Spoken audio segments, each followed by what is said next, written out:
मैं अर्जुन प्रसाद गोंड, बिहार प्रदेश अध्यक्ष। मेरे पास एक ही मुद्दा पर बोलनी है कि मुझे बहुत खुशी हुई कि आज मेंबरशिप, पहले से हम लोग संगठन में काम कर रहे थे लेकिन दिल से नहीं काम कर रहे थे। बिना मेंबरशिप का कुछ भी नहीं होने वाला है। बिहार में सबसे खुशी की बात है कि 10 आदमी अगर एक जगह खड़ा हो गया तो वहाँ संगठन बन गया। 18 संगठन है बिहार में। तो आज लगता है कि हम लोग सही रास्ते पर, सही दिशा पर चल रहे हैं और सर का ही देन है, क्लस्टर जी का ही देन है कि हम लोग को जाति में भिन्न भिन्न त्रुटि, अफसरशाही के चलते इतना त्रुटि कर करके हम लोग को डिस्टर्ब किया गया बिहार में। और सर का ही देन है कि आज हम लोग बिहार के लोग अच्छे से हैं और सुगमता पूर्वक जातिवाद मिल जाती है। तो अब काम करने का, मतलब जो काम करना चाहिए, अब हर आदमी का इच्छा जाहिर होगा और काम करेगा। मेंबरशिप नहीं था, अब हर गांव में मैं अपना खुद, हम प्रत्येक गांव में जा जाकर मैं मेंबरशिप बनाऊंगा। सर मेंबरशिप नहीं होगी किसी भी संगठन का तो कुछ भी नहीं होने वाला है। तो मैं बहुत खुश हूं डीआईजी साहब से कि इन्होंने, इनका बहुत अच्छा सोच रहा कि सबसे बड़ा मुद्दा यही है। मैं अंदर से जो चाहिए उस तरह का हम काम नहीं करते थे। मैं अपना ही बात बता रहा हूं। जब मैंने सुना कि मेंबरशिप का बात हो गई, अब बनाया जाएगा, तो उत्साह अंदर से जगी कि अब काम किया जाए, मन धन हर कुछ समर्पित करके। और बिहार में पहला बार सर का हमने भव्य स्वागत किया, फूलमाला सम्मानित किया। बिहार के सभी गुण बंधुओं से ऋणी, सभी लोग ऋणी है, लेकिन न जाने हम लोग में क्या कमियां हैं कि हम लोग ऋणी होते हुए भी भूल जाते हैं कि हम लोग के सर बहुत कुछ किए। हम लोग सर को एक फूल माला भी नहीं पहना पाए, लेकिन मैंने अपने समय में सर को बहुत सम्मानित किया। नरकटियागंज में, मुजफ्फरपुर में, वैशाली में। और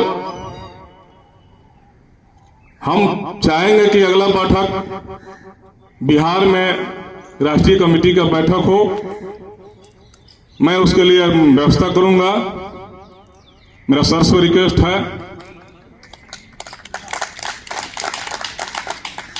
इस तरह हमने एक डेट निर्धारित किया है 14 अप्रैल। उसमें पेन थाना का निर्माण हो रही है।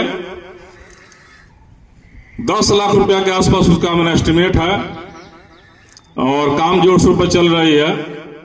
अगर सर के पास अगर वक्त हो तो उस समय भी सर मेरे समय दें और वहां आए। वहां भी हम दिखा देंगे कि 20,000 लोग कैसे इकट्ठे होते हैं, अपने समाज के लोग। जहां मेरा घर है उस विधानसभा अपने जाति के लोग 22,000 वोटर है। सुगौली विधानसभा 11 पड़ता है, उसी विधानसभा में बन रही है। और संजय जायसवाल भी वहां का एमपी हैं। तो हम सर से चाहेंगे कि अगर सर के पास समय हो तो 14 अप्रैल हम चाहेंगे कि सर सुगौली के धरती पर आए और वहां का शोभा बढ़ाएं। और विशेष बात तो होगी, मेन मेरा मुद्दा यही था कि मेंबरशिप कब से लागू हो। हम तो दावा करेंगे सर, सबसे पहले बिहार आगे रहेगा मेंबरशिप के मामला में। सभी राज्य के लोग सोच ले कि हम आगे रहेंगे, हम आगे रहेंगे, हम आगे रहेंगे, तो उसमें हम पीछे नहीं रहेंगे सर। जो भी सुगौली पहुंचेंगे उस दिन से मेंबरशिप स्टार्ट हो जाएगी। खुद मैं घूम के बनाऊंगा सर, आजीवन वाला बनाऊंगा। अगर मेंबरशिप हो गया सर तो हम लोग का काम बन गया। ऐसा ही सर बिना मेंबरशिप के यहाँ किसी के यहाँ जाइए, चाय पीजिए, नाश्ता कीजिए, उससे कोई फायदा नहीं है। हम आपके दरवाजे पर आए हैं तो पहले मेंबरशिप बनिए, मेंबर बनिए, तब आपसे हम बात करेंगे। ऐसे काम होगा सर, तो हम काम करके दिखाएंगे। तो सभी सगाजनों को सेवा जोहार, और चाहेंगे कि सभी लोग पहले हम लोग मेंबरशिप पर ही ज़्यादा बात करें, और यहाँ मेंबरशिप ही मेन मुद्दा है। तो सभी को मेरा सेवा जोहार।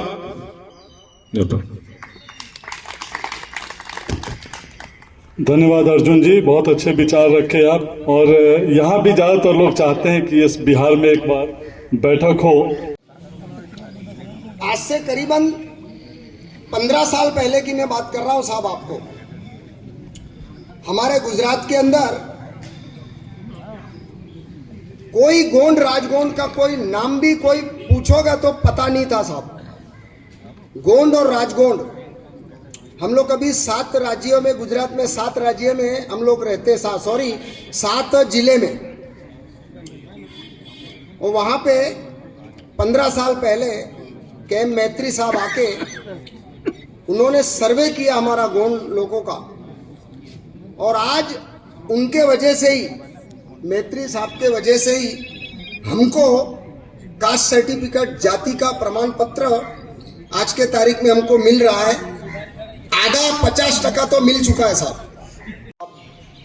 गुजरात के अंदर इतना पिछड़ा हमारा वर्ग है, अभी भी अमुक कम से कम 4 से 5 डिस्ट्रिक्ट के अंदर जमीन से भी वंचित है। बच्चे में कोई पढ़ाई नहीं है साहब, अभी भी हाल में 5 स्थल ऐसे हैं जहाँ पे बिल्कुल जमीन की व्यवस्था नहीं है, खुद की झुग्गी झोपड़ी में रहते साहब। अभी भी हम लोग आज करीबन 10 साल से मैं लड़ रहा हूँ सरकार में, गुजरात सरकार में 10 साल से करीबन मैं लड़ रहा हूँ, लेकिन अभी तक भी हमको जमीन नहीं मिली है।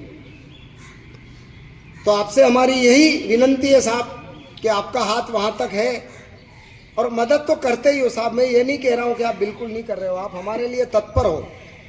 थोड़ा हमारे ऊपर ज़्यादा करके ध्यान दीजिए।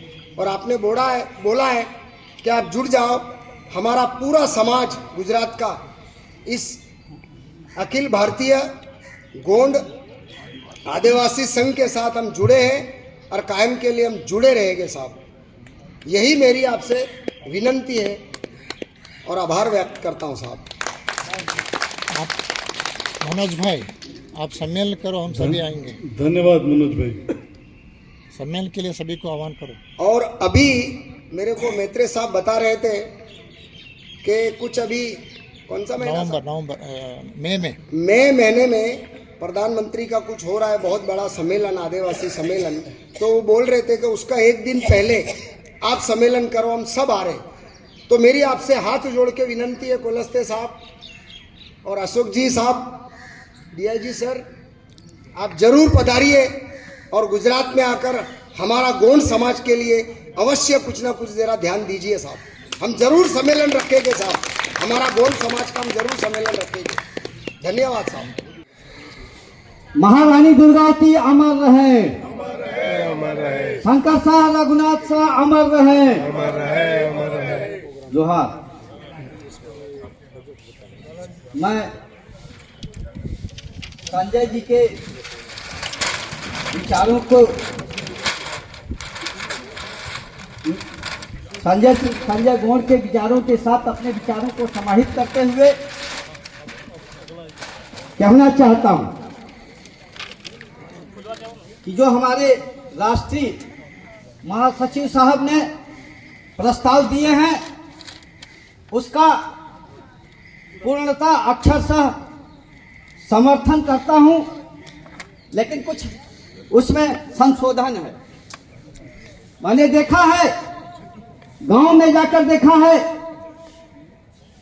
कि हमारे कुछ आदिवासी लोग जो कि गरीबी के कारण बेटी का शादी करना है, पैसा नहीं है, बैंक से अपनी जमीन को गिरवी रख करके लोन ले लेने का काम करते हैं। उनकी इतनी आर्थिक क्षमता नहीं है कि बैंक के किस्तों का वो भरपाई कर पाए। इस संदर्भ में मैं माननीय अध्यक्ष जी से कहना चाहता हूं कि वो राष्ट्र की निधि है, वो धन जो है राष्ट्र की है, उसे हमें देना है, किस्त के रूप में या एक मुश्त जमा करना चाहिए। इसके लिए मैं कहना चाहता हूं कि जो भारत उत्तर प्रदेश सरकार ने जमीन के संबंध में, बैंकों के लोन के संबंध में जो नियम बना रखे हैं, वो पूरा का पूरा जो कागजात गिरवी रखते हैं उसको नीलाम कर देने का काम करते हैं। मैं निवेदन करना चाहता हूं कि कुछ ऐसा प्राविधान होना चाहिए कि जो बैंक का लोन है, जो गिरवी रखा है, उसमें से कम उतना जो बैंक का लोन है उतने पैसे की भरपाई करने के लिए उनको किसी भी जाति को, किसी भी सवर्ण को बेचने का अधिकार, परमिशन मिलना चाहिए, ताकि वो अपना जो बैंक का लोन है उस चुकता हो जाए, उसकी बकिया संपत्ति बच जाए। मैंने देखा है कि ये बैंक वाले पूरा का पूरा संपत्ति जो बंधक रखे हैं वो सब के सब नीलाम चंद रुपयों में कर देते हैं।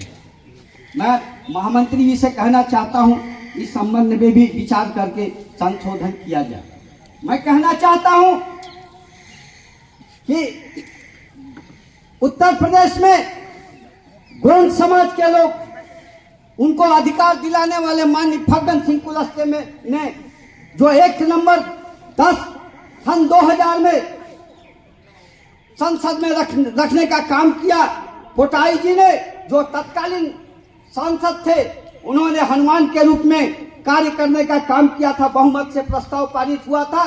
पूरे उत्तर प्रदेश के 13 जिलों को आपके सहयोग से एसटी का दर्जा मिला था। दुर्भाग्य है कि आज हमारे जो एसटी के भाई हैं, जो समाज के अपने मुखिया बने हुए हैं, जो समाज के अपने को पुराधा बने हुए हैं, उसमें कुछ बड़े जात के लोगों से मिलकर साजिश करते हैं और ये चुगलखोरी करते हैं। इस समाज से को जितना बंधक बनाए रखा जाए, उनकी पहचान गोंड के रूप में न होने दिया जाए, उतना हम लोग उनका दुरुपयोग करेंगे। ये बहुत मजबूती से बड़े इस साजिश के तहत पूरे उत्तर प्रदेश में चल रहा है। हमारे गोंड भाइयों को जो उनका अधिकार है वो नहीं मिल पा रहा है। माननीय फग्गन सिंह कुलस्ते ने बहुत उसमें काम किया है। आपके सहयोग से आज कम से कम मैं समझता हूं कि बनारस के कम से कम 5 से 7 हजार युवाओं को रोजगार मिला है, लोग नौकरियों में गए हैं। दूसरी बात मैं कहना चाहता हूं कि गोंड समाज के लोगों का एक अलग से एससी आयोग की तरह उत्तर प्रदेश में आयोग होना चाहिए। ये प्रदेश माननीय मंत्री जी जो है, महासचिव जी से मैं निवेदन करना चाहता हूं कि ये मांग होना चाहिए। इस कार्यकारिणी की बैठक में यह प्रस्ताव पारित होना चाहिए कि उत्तर प्रदेश के गोंडों का हक दिलाने के लिए और उनका एक अलग एसटी कमीशन होना चाहिए। बहुत से हमारे युवा हैं, वो चाहते हैं, रोजगार करना चाहते हैं, लेकिन उनके साथ नाइंसाफी होती है, बैंक के लोग लूट लेते हैं। मैं कहना चाहता हूं कि आज जनजाति एसटी वित्त मंत्रालय की स्थापना होनी चाहिए।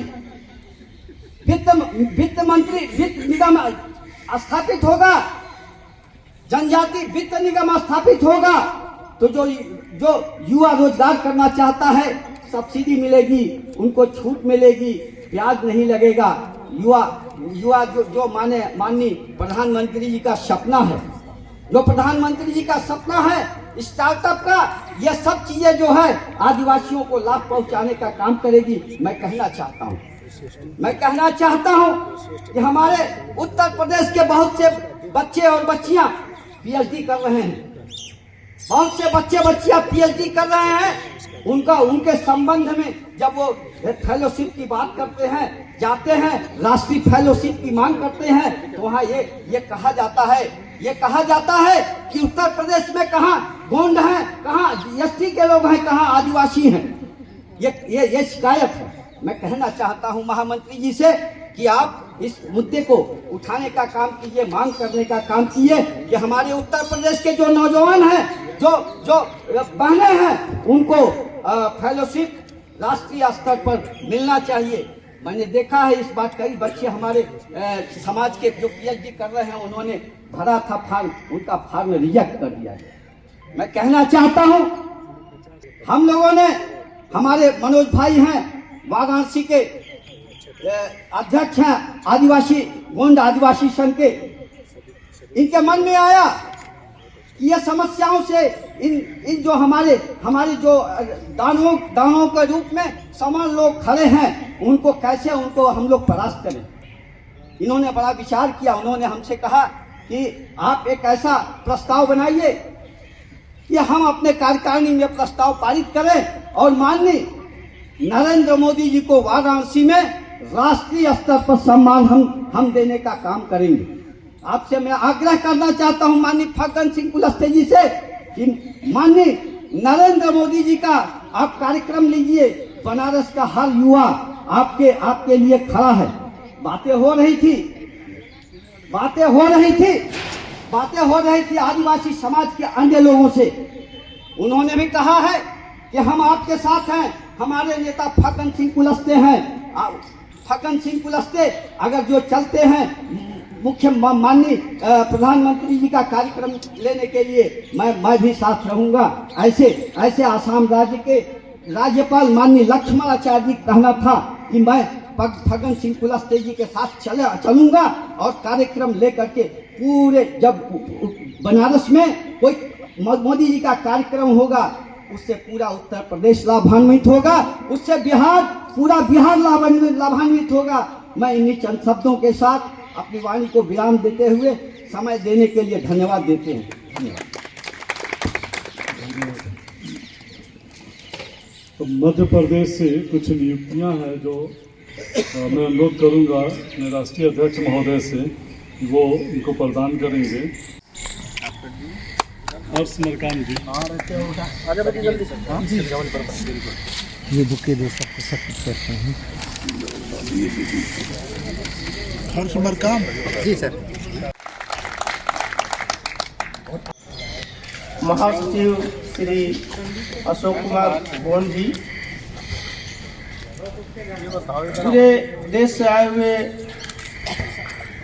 अपने सगाजन, आप सभी दिल्ली महानगर में आए हैं। आप लोगों को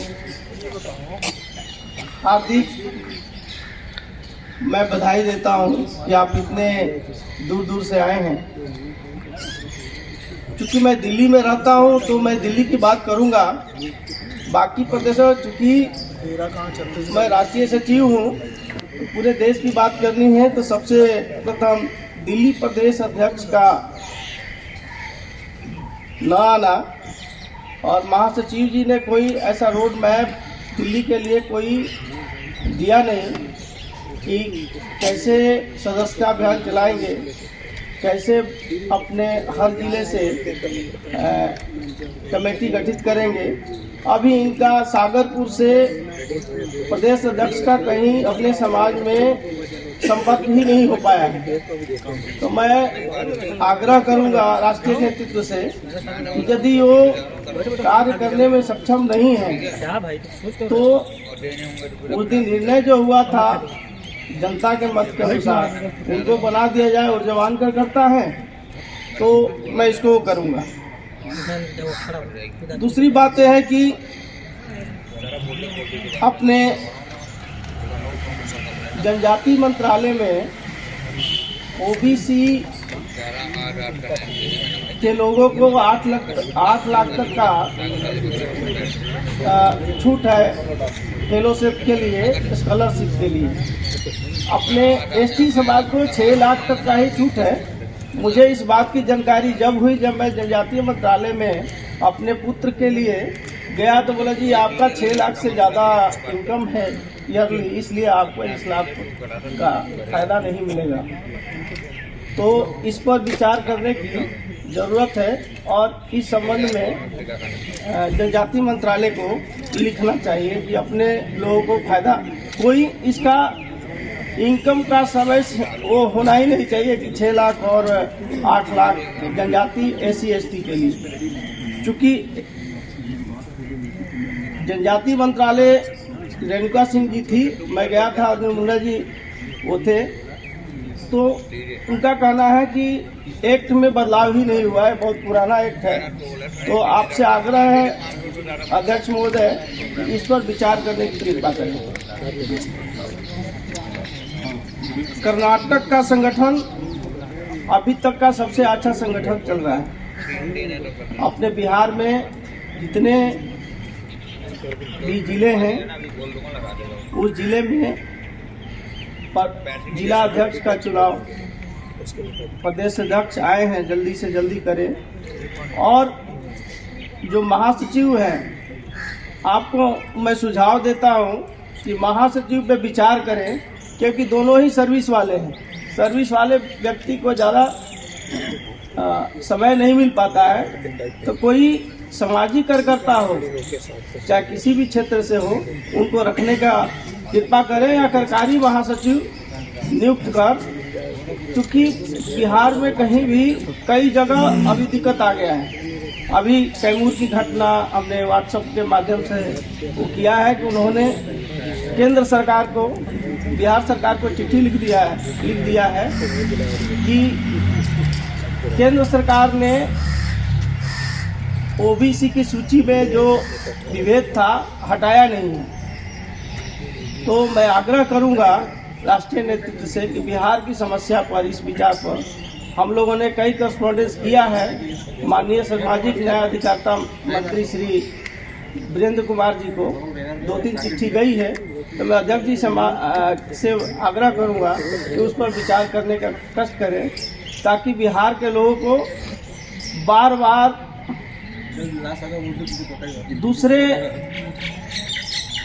एसटी समाज के लोग केस कर देते हैं और अपने समाज के लोग प्रबुद्ध हैं। अपने बच्चे पढ़ने लिखने में ठीक है, उनको लग रहा है कि ये लोग आगे बढ़ रहे हैं। तो इस पर विचार करते हुए मैं ज़्यादा कुछ नहीं कहूँगा और इन्हीं सब लोग के साथ बहुत बहुत धन्यवाद। धन्यवाद सुधीर जी, आपने बड़ी अच्छी बातें कही। राष्ट्रीय सचिव श्री राम नगीना गोंड जी को कि ये आए और अपना विचार संक्षिप्त में रखें।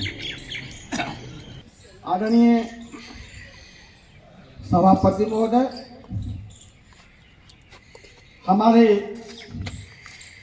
गार्जियन, हमारे भगवान माननीय कुलस्ते साहब जी, हम इनको भगवान मानते हैं, क्योंकि बिहार उत्तर प्रदेश को इन्होंने अधिकार दिलाया है। मैं इनका सदा ऋणी रहूंगा, मैं इस संस्था में रहूं या नहीं रहूं, मगर इनका आशीर्वाद से जब भी कहीं भी बुलाएंगे मैं जाने के लिए तैयार रहूंगा।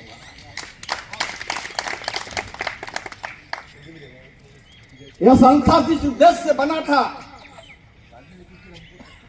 हमारे पुराने लोग जो हैं, मोहन बाबू जी हैं, मलक्की मैं साहब का नाम वो है, और 2 आदमी एक्सपायर कर गए हैं, 3 आदमी, राम सिंहासन जी हैं, ये लोग थे, और एक स्वामीनाथ जी हैं।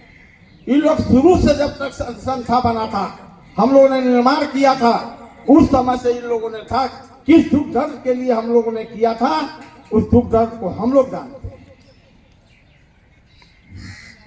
मैं तो बहुत बात बोलने वाला था, मगर हमारे राम जी बाबू सलट गए कुलस्ते साहब से, और कुछ ऐसी बात थी जो लेटर पैड में ऐसा सब चीज लिखा गया है जो ठीक नहीं है हमारे समझ से, और उसके खिलाफ बहुत से लोगों ने आरोप लगाया है, वह सब तक चला। मैं यहाँ नहीं, माननीय कुलस्ते साहब से अकेले में उसमें बात करूंगा, वो अंदर की बात है। सारी बात तो हमारे सचिव जी ने बोली दिया, बिहार के बारे में बोली दिया, दिल्ली के बारे में बोली दिया। अब बाकी क्या है, रही प्रस्ताव की बात। जितने प्रस्ताव आए हैं बहुत सराहनीय है, मैं दंके की सोच से इसका सराहना करता हूं। इसको तहे दिल से हम लोगों ने पास किया, मगर कुमार विश्वास एक कविता कहता है, कि गूंगे मुझे बता रहे हैं मुंह कितना खोला जाए। अब हमको इस संस्था के बारे में कोई पहुंचे कोई चीज तो मैं तो बर्दाश्त नहीं करूंगा। तो इसीलिए मैं ज्यादा नहीं बोलूंगा, पर्दे में रहने दो, पर्दा ना उठाओ। मैं राष्ट्रीय अध्यक्ष जी से कुछ संबंध में बात कर लूंगा, जो सारे लोगों की इच्छाएं हैं मैं उनसे निपट लूंगा। जय सेवा जय बड़ादेव। धन्यवाद नगीना जी। अब मैं आमंत्रित करूंगा मैडम कल्पना कनाके जी को। आप सबों को जय सेवा प्रणाम। और आज 2025 की सभा में आप सभी का स्वागत है। सब कुछ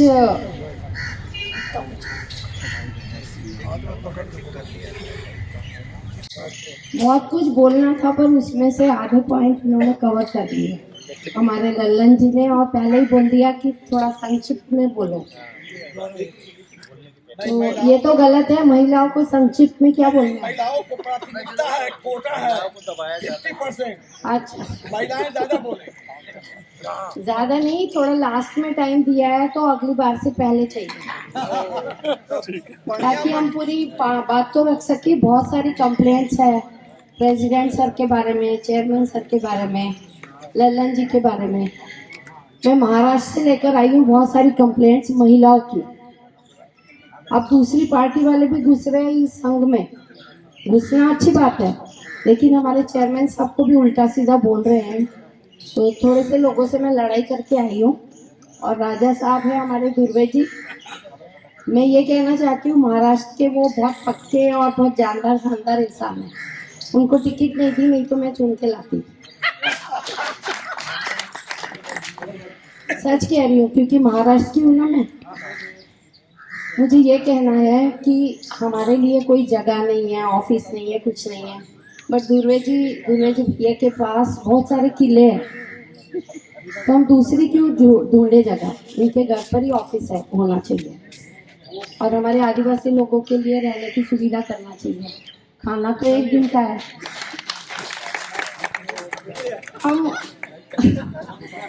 हम बड़े बड़े लीडर अदर कास्ट वाले उनसे मांगने के बदले हम खुद ही तो, हमारे घर में सब कुछ है, बस थोड़ा बड़ा दिल करना तो चाहिए।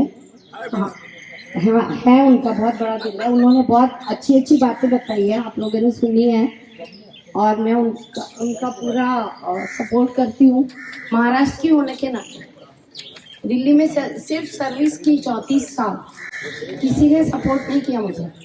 अभी बात हो रही थी ना सर्विस वाले टाइम नहीं देते वगैरह, मैंने जितना आदिवासियों के काम के लिए टाइम दिया उतना नौकरी पर नहीं दिया।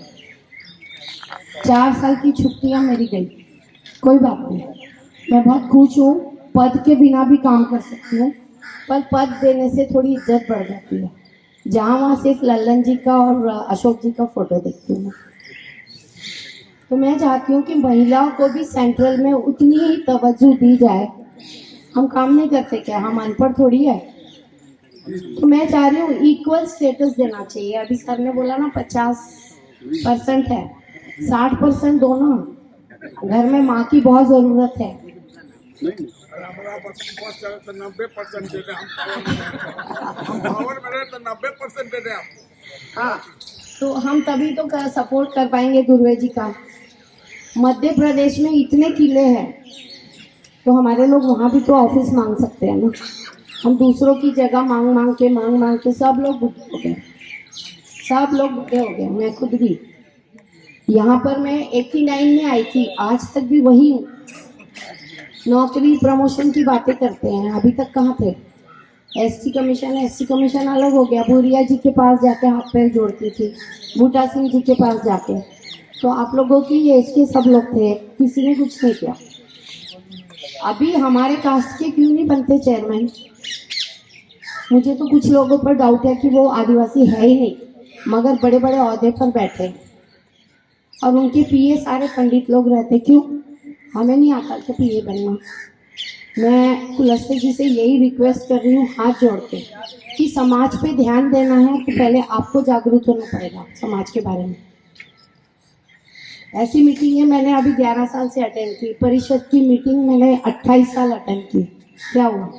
दिल्ली में इतनी बड़ी जगह है, पेपर्स दो, कौन दे रहा किसको पेपर? आप पार्टी वाले ने दिल्ली हाट में पूरा कब्जा कर लिया, सारे मुस्लिम लोग रह रहे हैं, एक दूसरे को घर बेच रहे हैं। चलिए ना वहाँ पर, सिर्फ रांची वालों ने दम पकड़ के वहाँ पर जगह अपना ऑफिस बनाया है। तो हम लोग इतनी बड़ी बड़ी बातें करते हैं, इसमें कोई राम नहीं है, कोई राम नहीं है। ऐसी लोग जो करते हैं ना मुट्ठी बांध के, हमें भी सीखना पड़ेगा। मैं उनको सैल्यूट करती हूँ ऐसे लोगों को। वो जो काम शुरुआत करते हैं एंड तक जाते हैं, हमारे लोग खा पी के सो जाते हैं। ऐसा नहीं होना चाहिए। अभी नई जनरेशन इतनी ज़्यादा है, हमारा तो हो गया दुनिया से सब, पर आप जागरूक करो, नए लोगों को चांस दो। सेंट्रल में सीनियर्स को रखो, हर स्टेट को हर पावर दीजिए ना, चाहे वो पैसे इकट्ठा करना हो, मेंबरशिप हो। सब स्टेट के लोग अपने अपने स्टेट में काम करें, तभी तो इकट्ठा होंगे। अगर आप खाली लल्लन जी को पकड़ेंगे तो वो कितने लाएंगे मेंबर यूपी से? वो अकेले ही मेंबर है। समझ गए ना? मेरा भाषण देने का, आप लोगों को नीचा दिखाने का मतलब नहीं है। मैं भी हूँ इस संस्था की, लेकिन हम जो स्पीड में चल रहे हैं ना सर, इसको बढ़ाना पड़ेगा। चाहे कुलस्ते जी हो, दुर्वे जी हो, एक हमारे सर आए हैं, उनको भी देखकर मैं बहुत खुश हूँ। तो मूर्तिकार है, तो उनके साथ साथ सभी मूर्तियों को जोड़िए ना। ये मत सोचिए कि ये गोंड है, ये प्रधान है, ये अभी क्या हुआ वो उनका, मैं नाम नहीं लेना चाहती फिर भी लूँगी। परिषद को बर्बाद कर दिया वो जिन्होंने, मोगे साहब के लड़के की जमानत जब्त हो गई, उनको देते आप। मैं भी तो महाराष्ट्र हूँ, मैं भी मरावी फैमिली से हूँ, मेरे बाप दादा भी थे कांग्रेस के लीडर, पर गलत है ना। समाज का है, क्या फायदा है? जो चीजें अपने को यहाँ बात करना चाहिए वो अपन जनरल बात कर रहे हैं, क्या फायदा होगा? नहीं, हमको नुकसान हुआ है ना, फायदा तो छोड़िए, नुकसान हुआ है परिषद में, और महाराष्ट्र में भी उन्होंने समाज को बांट दिया पूरा। अभी नहीं तो कब बोलेंगे बताइए? हर मीटिंग में यही बात होती है, अभी नहीं तो कब बोलेंगे?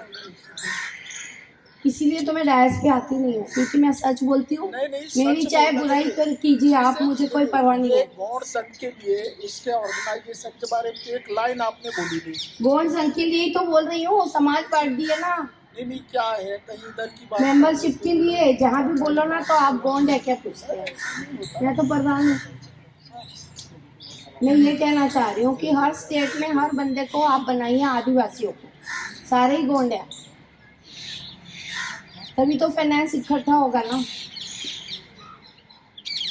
ऐसी बहुत सारी बातें हैं, मेरे को वो नहीं है। पर एक जनरल सेक्रेटरी को मैंने बाहर किया, यहाँ आना बंद कर दिया। केवल वो आता था, पहले चंदा की बात करता था। 25 साल वो यही किया, जनरल सेक्रेटरी था इसी संस्था का। नायक जी की बात कर रही हूँ। कोई भी हो, XYZ, ऐसा नहीं होता ना। केवल पैसे से ही संस्था काम नहीं करती, जरूरत पड़ती नहीं। आज मेंबरशिप की बात हुई करके मैं कह रही हूँ कि हर स्टेट में सभी आदिवासियों को बनना चाहिए मेंबर, सिर्फ एक समाज नहीं। हाँ? तो मैं वही बोल रही हूँ, मेरे को बताने का ये मतलब नहीं है कि मैं किसी की इंसल्ट कर रही हूँ। मेरी इंसल्ट बहुत बार हुई है, बहुत बार हुई है, आज भी हो रही है, कोई बात नहीं। वो हमारे अन्नदाता है, इसलिए मैं बोल रही हूँ। महाराष्ट्र में इतने कमज़ोर लोग नहीं रहते। अब दुर्वे जी आया ना, मुझे तो बहुत हिम्मत आ गई। पहले कोई नहीं था मेरा दिल्ली में, आज उन्होंने जो जो बोला है मैं पूरा सपोर्ट करती हूँ उनको। और रही वो ऑफिस की बात ना, मैं इसलिए मांग रही हूँ उनके किले, हमारी तो है ना, तो छोटी छोटी जगह दे दे, 5-7 रूम का अरेंजमेंट करे तो हमारा रुकने का और ऑफिस का अरेंजमेंट हो जाएगा महाराष्ट्र में। और मध्य प्रदेश में भी साफ कर सकते हैं, बहुत किले हैं वहाँ पर। आज के डेट में हमारे पास ना पैसा है ना दिल्ली में जगह है, पर एक जगह है परिषद की, उसके लिए हम सबको लड़ना पड़ेगा। यही निवेदन है। धन्यवाद। धन्यवाद मैडम। आदर्श कुमार विद्यार्थी, अभी आज बात ही चली है अभी आजीवन सदस्यता अभियान की, और अभी रसीदें सभी प्रदेश को जैसे ही होगा दिया जाएगा और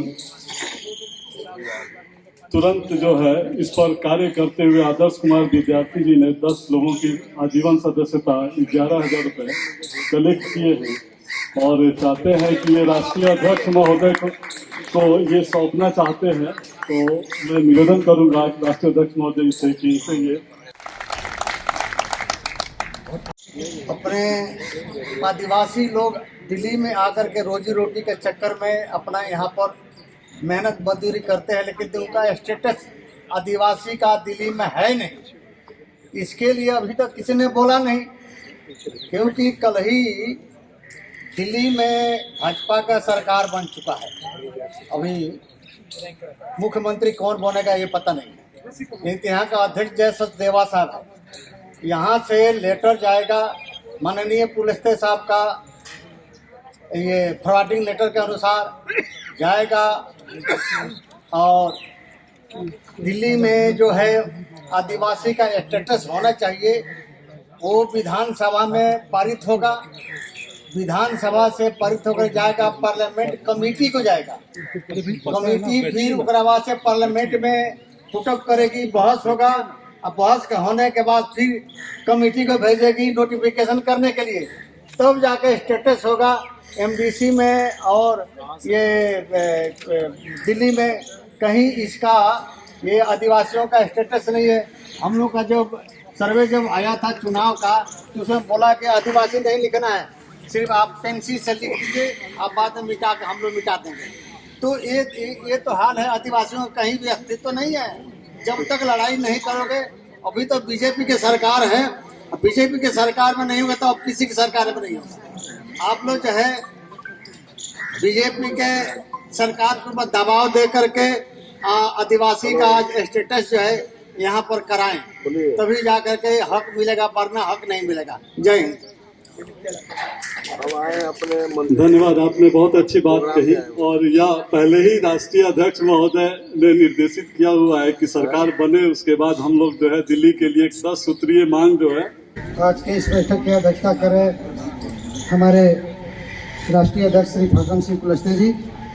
इस मंच के संचालन करें हमारे बड़े भाई ललन जी और हमारे डेस्क पर पूरे राष्ट्रीय कमेटी एवं राष्ट्रीय सदस्यगण और दूर सुदूर से आए हुए हमारे गोंड आदिवासी समाज के लोग। साथियों, आज हमें इस मंच पर 2 शब्द बोलने का अवसर मिला। मैं सदन से ये मांग करना चाहूँगा कि हम लोग बिहार में जो लगातार जाति प्रमाण पत्र के लिए लड़ रहे हैं, जाति प्रमाण पत्र तो बन जाता है, फिर वहाँ कहा जाता है कि सेंट्रल के जाति प्रमाण पत्र के लिए तो पिछड़ा वर्ग आयोग से उसको लुप्त कराओ तब हम मानेंगे, जिसके चलते हमारे बहुत सारे विद्यार्थियों को सेंट्रल की नौकरियों में जगह नहीं मिल पाती है, जो ये बड़ी शर्मसार की बात है। जबकि नीतीश कुमार जी ने 2007 में ही इस भेद को हटा दिए। गोंड गोंड गोंड गौरव गौरव जितनी भी समस्या थी गजट निकाल कर माननीय फग्गन सिंह के अध्यक्षता में वो काम हुआ और जिसका जो है हम पूरे बिहारवासी इनको हार्दिक अभिनंदन करते हैं। साथियों, मैं अपने जनजाति मंत्रालय में भी रहे हैं, अनुसूचित जनजाति मंत्रालय में आज भी मंत्रालय के सदस्य हैं। हम इनसे निवेदन करेंगे कि अनुसूचित जाति और जनजाति को अलग अलग कर दिया जाए, ताकि हमारे बिहार में या अन्य प्रदेशों में अनुसूचित जाति के लोग समझते हैं कि हमारा ही हक गौड़ जनजाति लेता है, जिसके चलते हमारे वर्गों को बहुत नुकसान करना पड़ता है।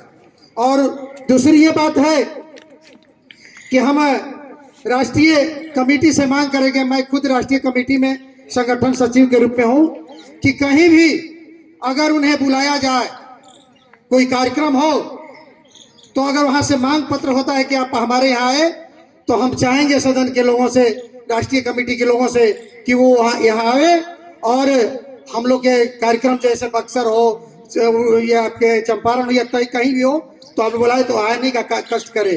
साथियों, 2010 में जो आयोग ने चिट्ठी बिहार से केंद्र को दिया और केंद्र ने बिहार से पुनः मांग किया है जनजाति मंत्रालय से, तो हम आग्रह करेंगे अपने मंत्री श्री फग्गन सिंह कुलस्ते जी से कि इस समस्या को समाधान करें ताकि हमारे बिहार वासियों को इसका अच्छा लाभ हो सके। इन्हीं चंद शब्दों के साथ मैं अपने वाणी को विराम देता हूँ। जय हिंद, जय भारत, जय गोंडवाना, जय गोंड समाज। धन्यवाद प्रभु जी। भारतीय गोंड आदिवासी संघ में उपस्थित सभी समाज के सम्मानीय पदाधिकारीगण, समाज के समस्त सम्मानीय बुद्धिजीवीगण और गोंडवाना के समस्त सपूतों, मैं डॉक्टर उर्मिला मार्को आप सबको सादर जोहार प्रणाम स्वीकार करिए आप सब मेरा। मैं आप सब लोग से यही करना चाहूँगी कि आज का जो बैठक रखा गया है इसमें पूरे आप लोगों ने जो संगठन बनाया है कि हम अपने गोंड समाज को एकता के सूत्र में पिरोकर, जिस तरह से माला की मोती की जो कड़ियाँ हैं उसे पिरोकर माला बनाया जाता है उनको गूंथ कर, उसी तरह से समाज को एक संगठित और सुदृढ़ रूप में देखने के लिए और समाज में एक एकता स्थापित करने के लिए और समाज में एक नई चेतना, नई सोच, नई जागृति और नई एक क्रांति पैदा करने के लिए समाज का एक दिशा निर्धारित करने के लिए इस सभा का आयोजन रखा गया है। तो मैं समझती हूँ आप सब बुद्धिजीवी पढ़े लिखे यहाँ बैठे हैं, आप लोगों को शायद सूर्य को दीपक दिखाने बराबर है अगर मैं ज़्यादा कहूँ तो। इसलिए मैं ये बात कहना चाहूँगी कि हम जिस समाज में पैदा हुए हैं और इस समाज के हम एक अंग हैं। मनुष्य को सामाजिक प्राणी कहा गया है और सामाजिक प्राणी होने के नाते हम सबका कर्तव्य बनता है कि जिस समाज में हम पैदा हुए हैं हमारा अस्तित्व कैसे कायम रह सके उस पर हमको गहरी सोच और चिंतन करने की आवश्यकता है।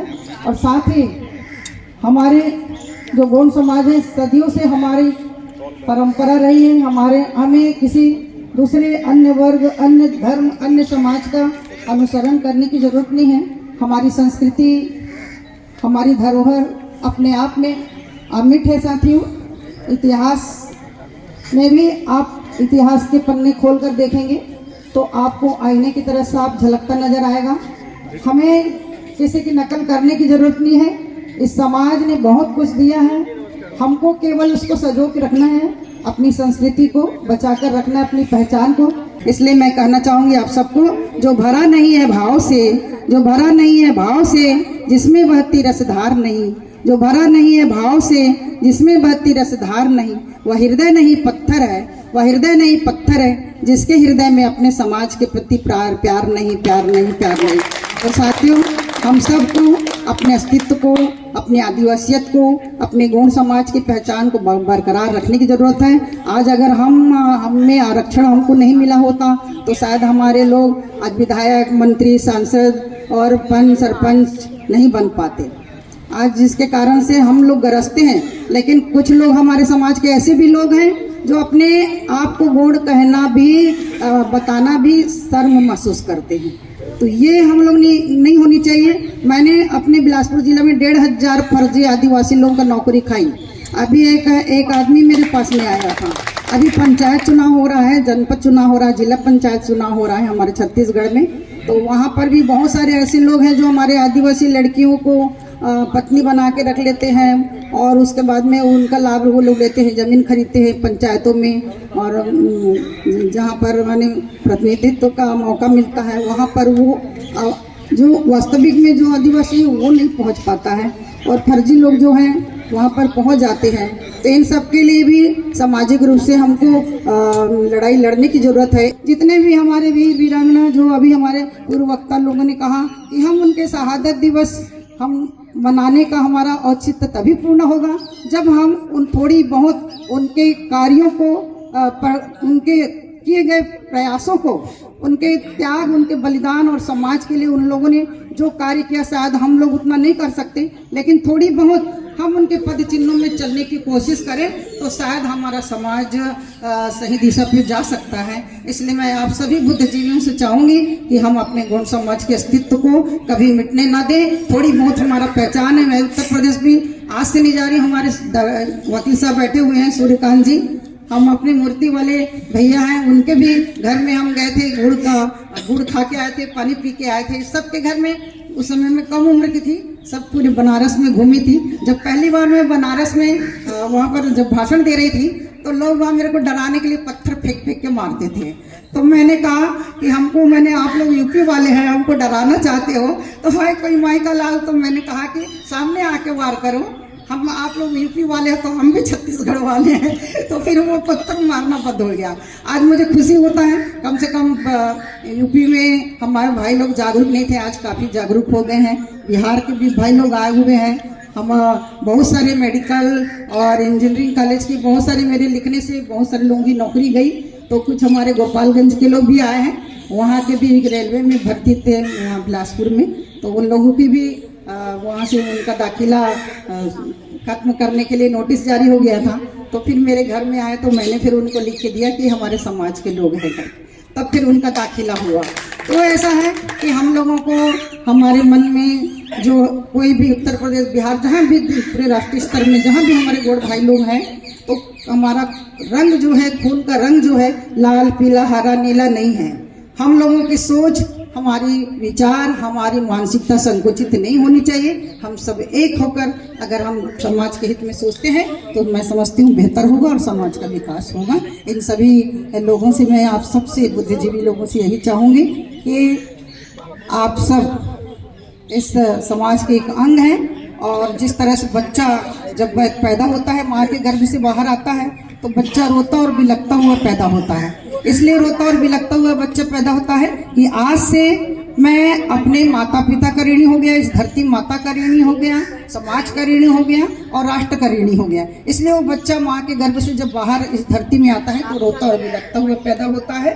तो हम सब समाज के एक अंग हैं, और हम सब मरते दम तक समाज का कर्ज को कभी भी अदा नहीं कर सकते। कि हम सब संगठित रहें और समाज के हित में सोचें, चिंतन करें, और सभी समाज के बारे में सोचें और काम करें। और समाज के लिए आप अगर 5 रुपए भी लगाते हैं तो बहुत है। सब समाज के, अगर जो भी समाज के हित के बारे में सोचता है तो जेब से भी 5 रुपये लगाने के लिए सोचें।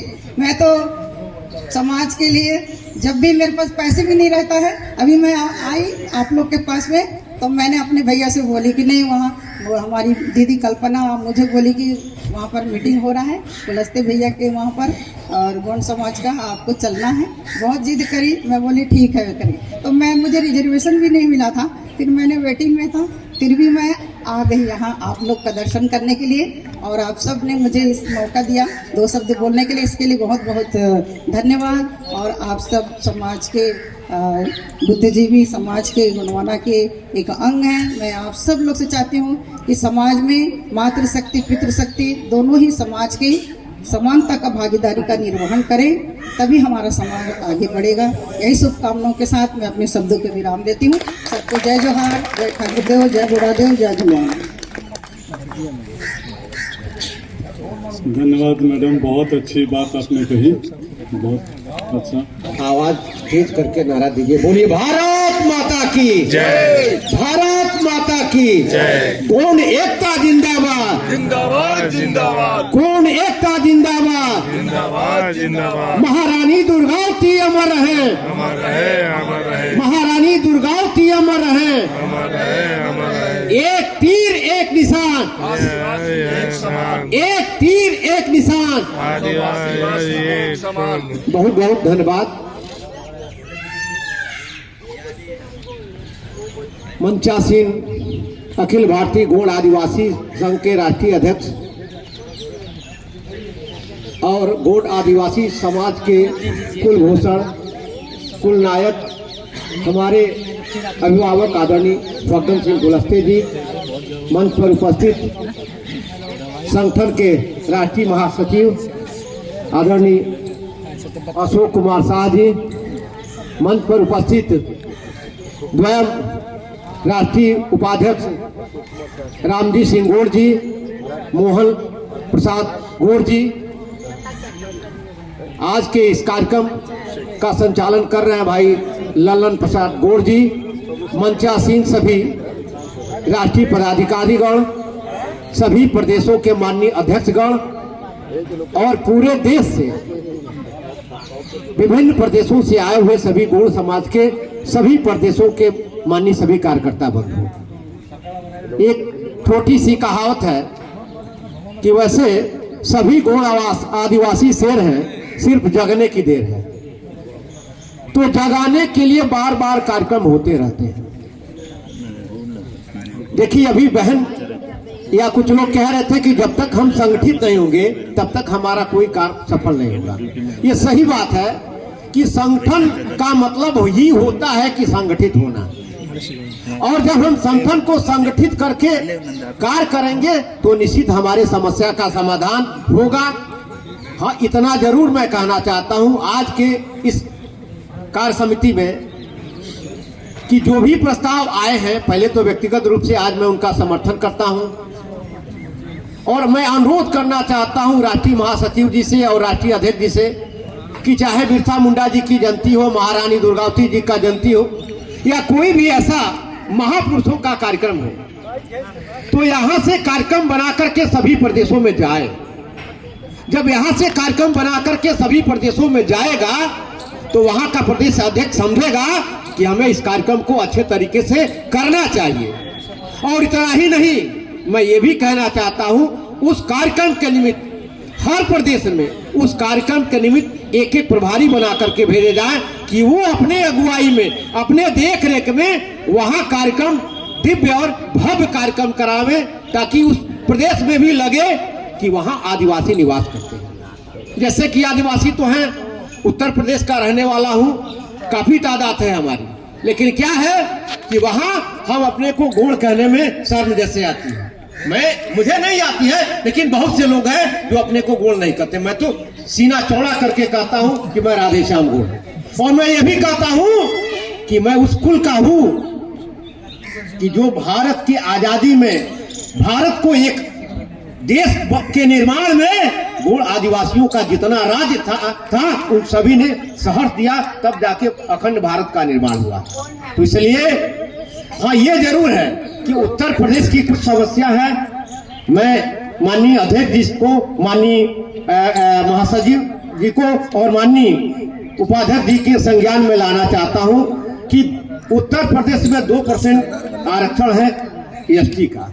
मैं याद दिलाना चाहता हूं कि जब भारत आजाद हुआ, जब आरक्षण लागू हुआ, उस समय 2% आरक्षण दिया गया, और आज काफी तादाद में आदिवासी समाज के लोग गौड़ सहित एसटी में शामिल हुए हैं, और आज भी वह आरक्षण 2% है। तो मैं अनुरोध करना चाहता हूं माननीय राष्ट्रीय अध्यक्ष जी को कि इसको बढ़ाए जाने में विचार करना चाहिए। मैं ये भी आपको अवगत कराना चाहता हूं कि किसी भी समाज की अगुवाई राजनीतिक स्तर पे होता है, और हमारा वहां अगर 2% ही आरक्षण है तो 400 कुछ सीटें अगर विधानसभा की है, मात्र हमें 2 सीट ही मिलती है एसटी को। अगर 2% ही माने तो अगर 400 कुछ सीटें हैं तो हमारा कम से कम 8 सीट से कम विधानसभा में नहीं होनी चाहिए। हमारी 85 संख्या लोकसभा की है संभवतः, जहां तक जानते हैं, और इस लोकसभा में हमारा एक भी सांसद की सीट वहां नहीं मिलती है। मैं हाथ जोड़ करके विनती करना चाहता हूं कि यह बहुत ही गंभीर विषय है, और आने वाले समय में हमें इस बात को उठाना चाहिए। और क्या उठाना चाहिए कि आज भारतीय जनता पार्टी की प्रदेश में भी सरकार है और केंद्र में भी सरकार है। अटल जी ने ही अपने शासन काल में गौड़ जात के लोगों को यूपी में को जो है कि एसटी में जोड़ा था, और मैं हृदय से आभार व्यक्त करता हूं भारतीय जनता पार्टी का। मैं भारतीय जनता पार्टी का एक कार्यकर्ता भी हूं, लेकिन ये भी मैं कहना चाहता हूं कि आज कतिपय कारणों के कारण यूपी में कोई भी नौकरी के लिए अगर निकलता है तो आदिवासी समाज का कोई आरक्षण उसमें नहीं दिया जाता है। यहाँ तक कि जो जनरल लोगों को 10% का आरक्षण दिया गया है, उनका कोटा मिलता है, लेकिन एसटी का कोटा नहीं मिलता है। मैं अनुरोध करना चाहता हूँ, मैं यहाँ भाषण देने के लिए नहीं आया हूँ, अनुरोध करना चाहता हूँ राष्ट्रीय समिति से कि आप सभी एक बार उत्तर प्रदेश में अपना डेरा डालिए, यानी एक बड़ा कार्यक्रम करिए।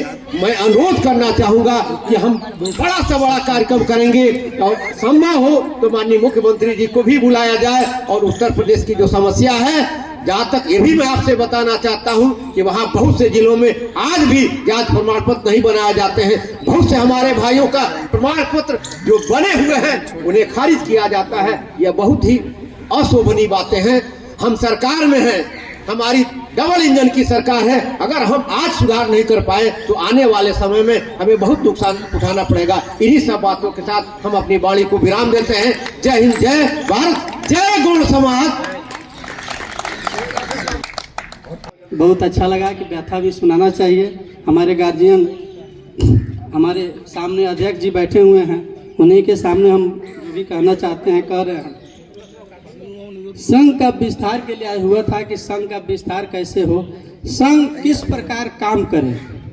संघ का हर सदस्य राष्ट्रीय स्तर पर राष्ट्रीय सचिव है, प्रदेश अध्यक्ष स्तर पर प्रदेश अध्यक्ष हैं, जिला अध्यक्ष हैं, प्रखंड में प्रखंड अध्यक्ष हैं। सबका अलग अलग एक सीमा दायरा तय होना चाहिए। सर के माध्यम से सभी लोग अपने अपने निर्देशन में किसी एक पदाधिकारी के सीमा को न लांघें और लांघते हुए अपना काम करें।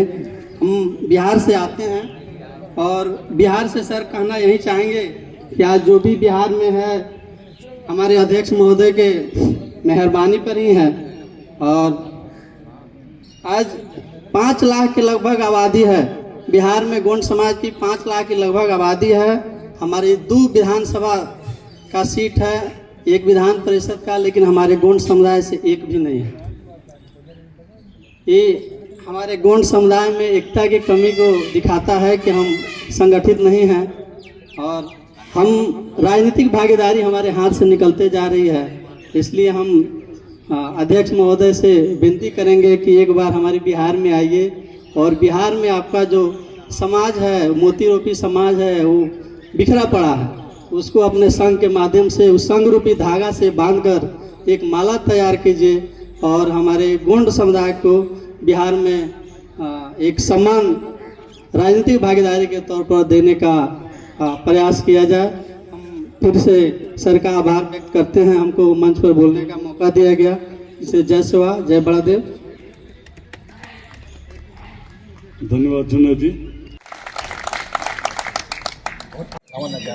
अखिल भारतीय हमारे आदिवासी गोंड आदिवासी संघ इस बैठक में हमारे बड़े साथी राम जी साहब, आदरणीय मोहन जी, हमारे महासचिव आदरणीय अशोक जी, सभी हमारे पदाधिकारी, प्रदेशों के अध्यक्ष और कार्य समिति के हमारे सभी सदस्य भाई और बहनों, अभी अशोक जी ने प्रारंभ में कार्य समिति के इस एजेंडे के बारे में पढ़ा था, उसकी चर्चा हमने किया था और इसके बारे में ये विषय आया था कि इसलिए मैं इसको दोहराना चाहता हूँ। एक तो संगठन के बारे में, समाज के बारे में और कार्यकारिणी को चरणबद्ध तरीके से सशक्त बनाने के विषय को लेकर ही हमारा पहला एजेंडा था, स्वागत भाषण के साथ। दूसरा, अकाउंट को सक्रिय कराने के बारे में और संगठन का पैन कार्ड बनाना, बैंक अकाउंट, KYC, इसकी जो प्रक्रिया है उसको पूर्ण करना। तीसरा, प्रदेश एवं जिला स्तरों के गठन के बारे में और वर्ष के दौरान आयोजित किए जाने वाले विभिन्न जो कार्यक्रम हैं उनके कैलेंडर जो उनने बनाया है उसके कुछ सुझावों के बारे में भी। चौथा, अखिल भारतीय गोंड आदिवासी संघ के लिए एक गूगल की मीडिया पर एक व्यवसाय माने सोशल मीडिया में जो आजकल ज़्यादा उपयोग होता है और उसकी स्टेशनरी, पैकेट, आजीवन सदस्यता रसीद, बैनर और जो भी हमारा इस फीचर होता है उसके बारे में और जो भी खर्च होने वाला है अनुमानित व्यय उसकी सहमति प्राप्त करने के बारे में कार्रवाई। ऐसे ही हमारे संगठन के बारे में विस्तार से अभी अलग अलग प्रदेशों से चर्चा हुई। उपलब्धियों के बारे में, समाज हित में किए गए कार्यकारिणी का गठन, उसका विस्तार, समय सीमा की जानकारी और समाज के उन बाहुल जिलों में, जनपदों में कार्यकारिणी के गठन के बारे में। तो ये इसका उल्लेख हुआ था। इसी में प्रदेश स्तर पर जो संगठनों का सशक्त मजबूतीकरण, विस्तार करने, उसको समयबद्ध योजना का विवरण, आजीवन सदस्यता अभियान, विशिष्ट सदस्यों द्वारा समाज के कल्याण एवं विकास के लिए जो रचनात्मक जो सुझाव होंगे उनके बारे में भी चर्चा हुई। हमारे बाकी राष्ट्रीय संगठन और राष्ट्रीय द्वारा संगठन को सशक्त, मजबूत व प्रभावशाली बनाने के बारे में चर्चा। हमारे अभी उपाध्यक्ष जी दोनों का हमारे मार्गदर्शन हम लोगों को प्राप्त हुआ। ऐसे मोटे तौर से एजेंडा है। एक विषय जरूर है, मुझे लगता है कि ये हमको एक बार विचार करना चाहिए। अब सामान्य तौर से जब कोई लेटर हेड बनता है तो उसमें इतने सारे नाम में पढ़ना बड़ा मुश्किल पड़ेगा। हमारे उपाध्यक्ष, महासचिव, कोषाध्यक्ष और राष्ट्रीय सचिव, राष्ट्रीय संयुक्त सचिव, राष्ट्रीय संगठन सचिव, इतने सारे पदाधिकारी हैं।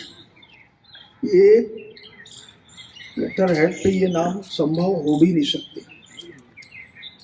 अगर ये सारे नाम लिखेंगे, मुझे लगता नहीं, पता नहीं ये इसको फ्रंट पेज इस समय कराए, चूंकि ये इसको लेकर के भी विषय आया है। और जितने नाम हैं, मैं प्रारंभ में मैं कहा सीनियर लोगों से कि जो पदाधिकारी नहीं आते, नियम के तहत 3 बार नहीं आए तो उसको पदाधिकारी से हटा देना चाहिए। वो कार्यकारिणी में बना रहे, हम उसको हमारे संगठन से अलग नहीं कर रहे, परंतु उसके पास समय नहीं है। अगर सबकी सहमति हो तो ऐसे कोई भी पदाधिकारी हो, एक बार या तो हमारे 3 लोग बैठ के, राम जी है, हमारे मोहन जी है, अशोक जी है, बैठ करके उसमें तय करें कि हम ये 4 से मैं बात करूंगा, 4 से ये बात करेंगे, 4 से ये बात करेंगे, कि 2-3 जो भी बचते हैं उनसे उनकी बात करें कि भाई ये हमारी सूचना के आधार पर आपकी प्रोसीडिंग में कोई हस्ताक्षर नहीं है और आपको ये पदाधिकारी बनाया गया था उस समय, ये 6 अप्रैल 2023